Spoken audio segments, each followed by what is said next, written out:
Hi, this is Rob Anspach, and welcome back to eHeroes. Today's eHero is Michael Schmidlen, and we're going to talk about old bull marketing.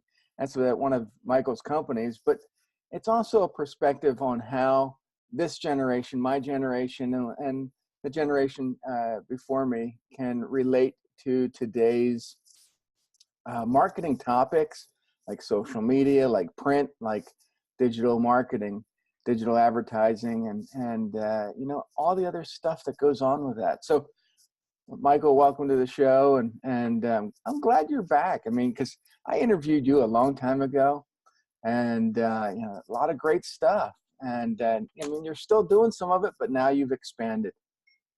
Well, thanks for having me. I certainly appreciate the opportunity to visit with you again and get caught up. You know, why should this the boomers, the Gen Xers, the over 50 entrepreneur? I mean, I wrote a book about it, but in your words, why should these old bulls, even attempt to do marketing anymore? Well, I think that the obvious reality is that being 50 today or over 50 today is certainly not like it was 10, 20, 30 years ago. It's kind of a quaint expression, but there's a lot of truth to it, that 50 or 60 is the new 40. We have a lot of life experiences, and we are in a position where we can share those with those that come after us and help them eliminate a lot of the potential roadblocks and landmines that they're going to encounter during their entrepreneurial journeys. And I'm going to speak for myself here, but I'm not ready to be put out to pasture. I'd like to think I still have a lot of miles left on me and a lot of gas in the tank. So, I've been somewhat skeptical, and this is born of experience being in the technology field for 30 years of, the new latest and greatest social media phenomenon. And as a result, I've pretty much personally stuck to Facebook, LinkedIn, and Twitter over the years, and not warmly embraced Instagram and everything else just because it doesn't resonate with me. That's not to say there isn't a market for it, and Pinterest is another that you can be successful with, but it just doesn't. It has never resonated with me. So I've stuck with what works for me. Twitter has never resonated with me, but I understand my clients need to be there because that's a lot of times where the conversation gets started. Yep. And a lot of the newer upcoming technologies like crypto and blockchain are all these younger generation, they're all gravitating towards Twitter. So you gotta open up that conversation and show them or teach them how to do effective marketing. And there's a time and a place for virtually all of them. It just depends on what your personal and business goals are.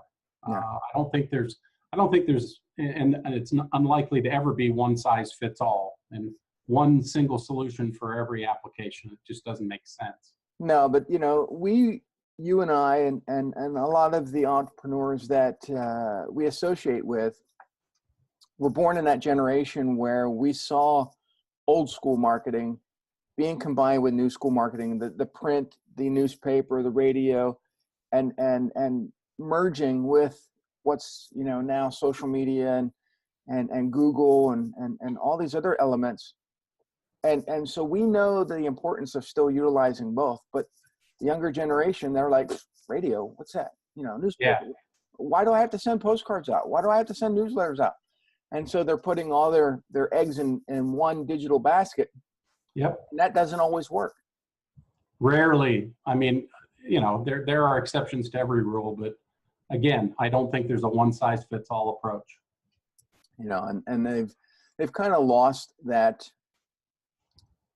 aspect of how copywriting actually works. So well, I don't think a lot of young people even fully understand copywriting and sales copy creation. No. It's something that just magically happens. They don't understand how or why, or who does it. They'll go out and find somebody to do it for them, but it's kind of an older guy's game. And, you know, it goes back to the ad men from the 50s and 60s and, you know, some of the pioneers in direct copy.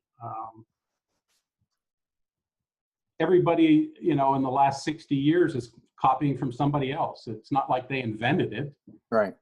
It's a variation of, you know, some old school principles. Yeah.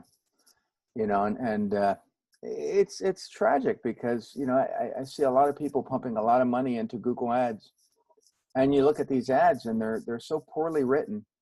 And so, you know, I've reached out and I said, you know, who did your ads? Oh, we let Google do it. And seriously, really? You're just throwing your money out there and hope that Google can, you know, make these ads that get people to pull, you know, to click on your URL.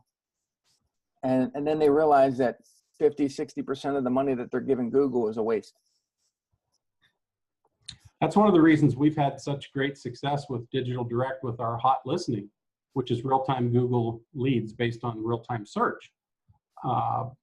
We can provide those, you know, first name, last name, and email address for a fraction, literally a fraction of what Google charges per click for keywords. And, you know, it's based on real-time search. So people generally don't search for keywords just for, you know, just for fun. I mean, there's that's probably one of the single biggest buying clues is if they're searching for something, they have an interest. So, you know, with Google jumping on the same bandwagon that Facebook did, banning a lot of, you know, words like crypto or blockchain, you know, how do some of these millennials even try to even advertise what they're doing, you know, whether you're using your system or another party's system? I mean, you're going to have to jump through the same hoops. Yeah. Well, and you know, cannabis market is a classic example of that. Cannabis or crypto, you know, pick your poison. I'm not, you know, from my perspective, I look at what's going on with social media overall right now as not a positive trend. I think there's a lot of censorship going on, and I don't think that ultimately that's in our society's best interest. And I'm not trying to get off on a political rant here. I'm making an overall observation based on things where you have mindless, you know, in essence, digital bureaucrats making decisions for everybody based on their personal opinions. Mm-hmm. And whether those personal opinions are corporate opinions shared by them or not, I mean, the end result's the same. You're seeing what they want you to see. And I don't think that's in the consumer's best interest. I don't think it's in society's best interest. Right. You know, propaganda is propaganda. It doesn't matter whether it comes from your team or the other team, you know? Yeah, it's just, there's been a general shift, I believe. You know, I think social media was great the first 5-6 years. Yeah. But the last 5-6 years that I've witnessed is a general shift in more of the propaganda, more of the outside influencers trying to come in and tell people what to think, how to think, you know, what to post, how to share it. And, you know, then people are getting offended when other people like myself get sarcastic with them. Yeah. And it's, you know, people say, "Oh, Rob, you're sarcastic. That's a defense thing. You know, you need some help." Yeah, probably. Yeah. I do need help, but not in the way you think.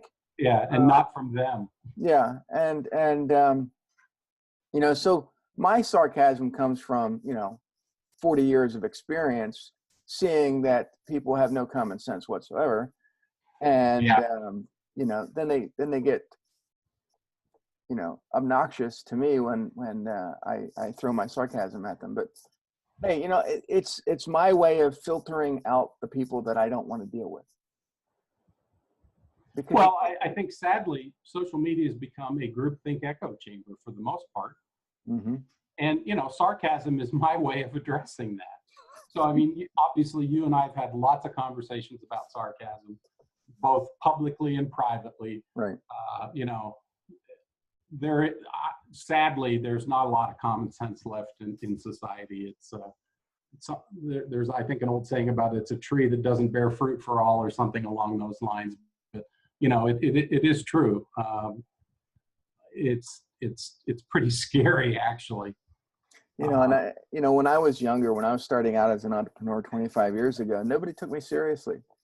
Of course. I was this young cocky kid who thought I had all the answers, but now that I'm getting older, people see who I am, what I can do, and how I can do it, and that I don't take any bullshit. They're more inclined to hire me and say, "Well, Rob, we've been burned in the past. We just want an honest, straight shooter." And I think that's the whole premise of old bull marketing when it comes to your website, is that they're going to get somebody that has not only common sense, but is a straight shooter who's done this, knows what's going to happen, and is going to give people the honest answers. Well, I think that the funny thing, and this has been one of my favorite expressions over the years, and it certainly applies to some of the young bulls. When you're a hammer, everything looks like a nail. And I obviously understand that, what I'm doing is not a good fit for everybody. And I tell people, this is what I have to offer. There's lots of ways to get from point A to point B. I don't feel like I have any special insight. I'm doing some things that work for me and work for other clients of ours. Maybe it's a good complement to what you're doing elsewhere. Maybe it might replace what you're doing elsewhere. That's not for me to determine. I can share with you and you can make an intelligent decision. But I'm not, as a rule, I don't blow smoke because I don't have time. And, it's just not something that interests me. I'm not trying to be all things to everybody, and absolutely do not want to be. Right. I love those emails that people send, and you probably get these. Hey, let's meet for coffee. I want to pick your brain. Yeah. And I'll respond, great. Along with a cup of coffee, send me $500. And that's the end of the conversation. Sure. And, I in all honesty, I do meet with people and share knowledge for free when I want to. It's not a regular occurrence. You got to pay the bills. But, if I find somebody who I think is a deserving recipient, then I will, try to open the kimono and share with them. And it's a rare occurrence, quite frankly. But there have been, and I'm having lunch with one today in about an hour. So young kid here in Grand Junction where I live, college student, engineering student, and he's taken the initiative after I met him to reach out to me a couple times, and happy to get together with people like that and try to help him on his journey. I had people that did the same to me. So, but it's not something that I want to do as a rule. It's an exception. Right. Yeah. But you've taken a lot of your experience over the last 30 years and created, a giant partnership with other people that includes digital marketing and includes, a lot of the scope that we've been talking about. And, before the call, you were telling me about, clients in Australia and in Europe. And see, I think that's the type of businesses that a lot of entrepreneurs, especially in their 40s and 50s, are looking to do, because they're getting to that age where they want to travel, but they still want to make money, and they can't make money if they're constantly traveling. So they have to have a balance. And I know with my business, I can take a cell phone and a laptop and work anywhere, and now you can too. But how do other people get into it? Well, there's finally, and this has been a fairly recent occurrence, a recognition in the marketplace that older employees still have a lot of value. And you're seeing articles in Fortune and Forbes, about people who didn't become, overnight successes until they were in the 50s, 60s, 70s. It's not necessarily an aberration anymore when this happens. I think a lot of people bought into the American dream of working for a large corporation and having the white picket fence and 2.3 kids and all that stuff. And, sometimes reality smacks you upside the head and makes you recognize that that's, not necessarily the way it's going to be. my father and my stepfather both, worked pretty much in the same, and my father-in-law in the same industry their entire careers. That's not the case anymore for us. I left a large corporate environment almost 30 years ago now, back in 1987, so over 30 years ago. So I've been out on my own for a long time, and I've learned a lot of lessons. Do I have all the answers? Hell no, I don't, and don't profess to. One of the very early lessons that I learned in my sales career, and I had the good fortune of working, I worked for GE. I had worked with a bunch of electrical engineers, and it was a sport for them to try to make asses out of salespeople by, baiting them and letting them, try to blow smoke. And, these engineers would have a field day with these guys who pretended like they knew everything, and, clearly they didn't. So I learned that lesson very early on, and I learned how to become resourceful and how to go out and find answers. And there's no shame in admitting you don't know something. I look at it personally as admirable. And there's a lot of young people, a lot of the quote gurus, and it humors me to see some of the posers that exist in the digital marketing industry. There's a lot of one-hit wonders out there who've tried to monetize the success that they've had, a lot of times being in the right place at the right time. And that's not to say that their methods don't have merit, but from my perspective, I look at a lot of them and kind of chuckle to myself. They're snake oil salesmen. And they've been around, for time immemorial. It's not a new occurrence. It's just now that they have greater reach because of the digital marketplace. Yeah, and everybody, a lot of the millennials think that they can make a lot of money. They're looking for the easy button, and it doesn't exist. And they see all these Instagram millionaires, and it's like, no, because they're not really influencers. They made a few posts, then all of a sudden they got a lot of followers, but they don't know how to monetize it. And after a year or two, they're stuck. They don't know what to post anymore, and they're flashing the pans, and they're one-trick ponies. Yeah. They aren't smart enough to realize that they have a limited shelf life, and that they better figure out what's going to be next for them, and while they're enjoying their 15 minutes of fame. And as a result, it sometimes doesn't even last a year or two. It could be 90 days. And they're not prepared for the end when it comes, unfortunately. And that's another advantage that I think you have. The longer you've been around, the more you recognize that nothing is forever. And you better have a plan B, C, D, E, F, G, H, I. You got 26 letters in the alphabet. Well, and here's the kicker is both of us just kind of witnessed the Sears bankruptcy. Sears has been around for 100 and some years. Yep. And, some new guy comes in, takes over. He's already got his billions of dollars. He doesn't care. Nope. So he's trying to do whatever, he thinks that the typical department store should do. And yet he's following everyone else. But yet, for 100 years, Sears was the pioneer. They did all kinds of great stuff. They invented Discover Card. They did Allstate. They had Kenmore. They had Craftsman. Yep. And one by one, they sold off all of those assets to become back to where they were. And they just couldn't compete against the Amazons and the Walmarts. And well, one of the funny things about Sears is Sears was one of the first branders. They didn't build tools. They bought tools and branded them as Craftsman tools. They didn't build appliances. They branded them.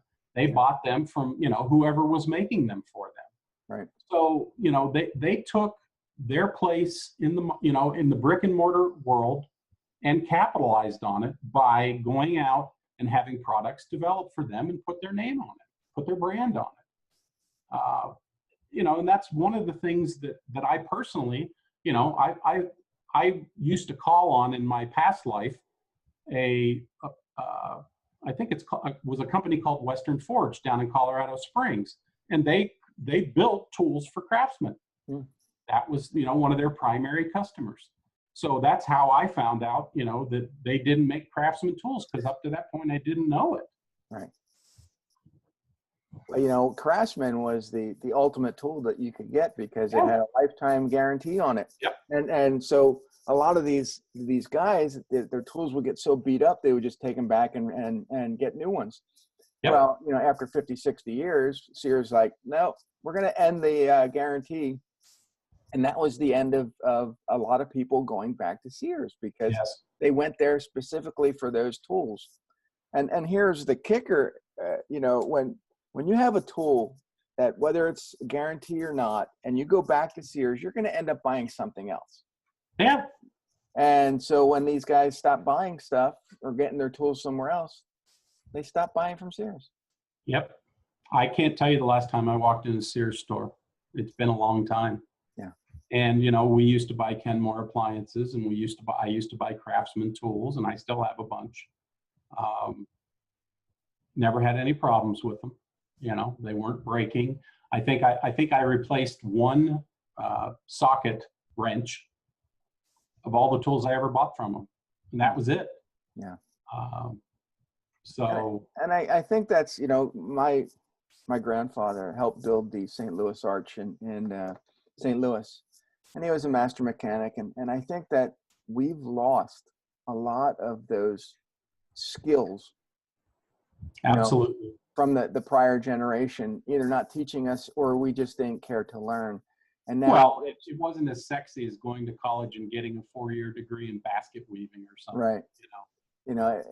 Human studies, or And now the same thing. We're the next generation is going to lose all the skills that, the copywriting and the long form, print flyers and all the advertising that they should be learning in order to market their business. Yep. It's just it's a shame, but that's what's going to happen. It is, and all you can do is sit back and observe, and try to position yourself to capitalize on the obvious void that's going to be existing in the very near future. Yeah. There's going to be opportunities for people who still have those skill sets or are willing to learn them, and I, it's going to be interesting. That's for sure. Let's talk about branding, because you have a product that people can use to help brand themselves. Which one? Mag Titan? You have Mag Titan. I think you had, didn't you have another product as well? Well, personalized sales video from Epic, which is evolving as we speak. It's come a long way in the 18 months that he's been around. He's made some shifts. As most startups, you have to be willing and able to change direction when necessary, and he's done that. And he's, focusing on some specific verticals right now, like real estate and Forex. But I mean, the product can be used in virtually any vertical, but it allows people to create a library of digital video assets that can be repurposed and reused an infinite number of times. So it's, it's kind of a unique tool. It's not something that everybody has. And those are the types of relationships I've tried to nurture, is where I can partner with people who have somewhat unique things that, and all of the things that I do complement each other. Mm-hmm. Mag Titan is a digital publishing platform. It allows people to create fully interactive digital content and distribute it via, a variety of methods. We created Digital Direct to support our digital publishing partners' ventures to enable them to grow their list of subscribers. That's what the original intention was with Digital Direct. And now it's become, it's the tail wagging the dog. It's bigger than Mag Titan, because we haven't focused on Mag Titan for the last 18 months. We focused on Digital Direct. Mm-hmm. So, global translation. We enable people to have content available in 80 different languages of multiple dialect, young and old, male and female. We do voiceover work. So, I mean, again, all these things complement each other. The video sales tool was a strategic relationship for us because our digital publishing platform had a fully interactive digital ad component to it. And we wanted to be able to serve up personalized ads, personalized to the recipient. So that's how we found them to begin with, was we were looking for a solution for that. Kind of like content on demand. Yeah. Yeah. And we've been, in conversation with artificial intelligence providers and people that do other complementary things to what we're doing. And so ultimately, the reality is there's no reason for us to reinvent the wheel when we can go out and find people who've already done all the heavy lifting. And in this day and age, with apps like Zapier, you integrate all of these other tools into what you're doing, and you have a kind of a one-stop shop solution. It was easy for me to say. And here's, I think that with Facebook, YouTube, Twitter, there are platforms, platforms that somebody else controls. Yes. Which means if they don't like your content, they don't want to advertise your content, or you said something wrong to offend somebody, they say goodbye to you. Well, and you didn't even have to say something wrong to offend somebody. I mean, you and I both know that there's a world of people out there that wake up every morning looking for a reason to be offended about something. My buddy's been in Facebook jail for the last 30 days. He got out for, I think, a day, and then he was right back in again. It all comes down to building your dream house on rented property. Not a good idea as a rule. Unless you control the platform, you have no control. Right. You're at the whims of an algorithm change, or the change in political winds, or whatever the case may be. Yeah, and I think that we older entrepreneurs, I think, are more able to deal with the evolution, to deal with the change, to deal with being kicked off a platform than some of the younger ones. Yes. Because they just they're so ingrained into that one platform, they don't know what else to do. Well, when your business is based on Facebook ads and Facebook pulls the plug, what are you going to do? You don't have a plan B. Right. You're out of business, period. Yeah. And you and I both know lots of people that's happened to. Same with Google. Yeah. Google is Google. None of them are benevolent overlords. Okay? No, and the problem with Google right now is that they don't have any US-based or Canadian-based call centers. They're all in India. And there's nothing wrong with call centers in India. I think they all do a great job. But the problem is that there's a language barrier. Yes. I don't care if you speak English, when I speak to a friend in Canada, there's still a barrier. When I speak to someone that speaks English in the UK or Australia, there's still a barrier. You have colloquialisms and local colloquialisms that aren't going to be, they're not taught, for one thing, because they can't be. Right. And central Pennsylvania is a classic example of that. I grew up there, and there's a lot of expressions, Dutch and Amish expressions that have been incorporated into the local colloquialism that, I look at as terms of endearment that the average people wouldn't even understand and have no clue what the hell you're talking about. Yeah. And then they just that's true all over the country. So. Yeah. And so, they delay the call. They don't understand the call. You get transferred 100 times and you're like, you know what? I don't have time for this. No, it's productive and it's a cost savings for them, but it doesn't benefit the consumer. Yeah.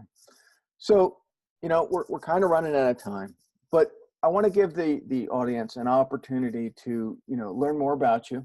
So, Sure. How do they find you? I mean, do they go to a website? They can go to LinkedIn. I've been on there since 2004. I was a very early adopter of LinkedIn, and that's kind of been one of my favorite social media outlets over the years. I have multiple pages. I have a personal page on Facebook and multiple business-related pages.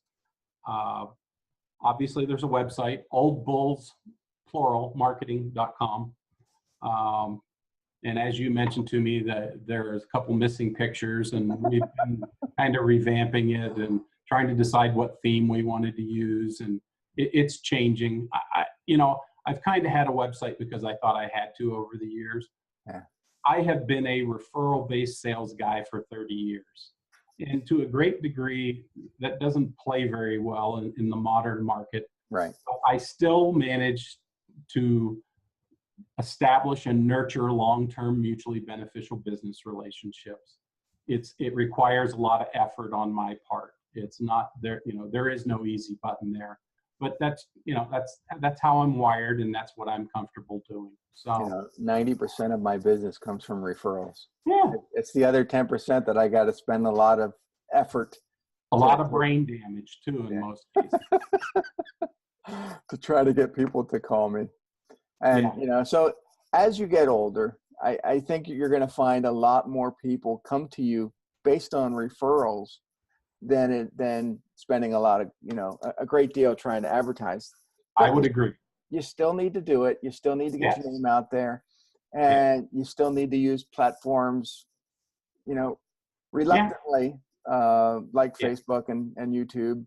But, try Michael's system. I think you guys will appreciate the, especially Titan and the other Mag Titan and Digital Direct. Yeah. So that's why Michael's an e-hero today. And, guys, if you're listening, give me some feedback. Let me know, and I'll have Michael back on the show, because I think he's a wealth of information. And we haven't even dug deep into the sarcasm yet. So. Yes, I'm a repository of trivial bullshit, as I'm fond of saying. I know a little about a lot of different things. So have a great day. We'll talk to you later. Thank you very much. See you on the next show. Thanks.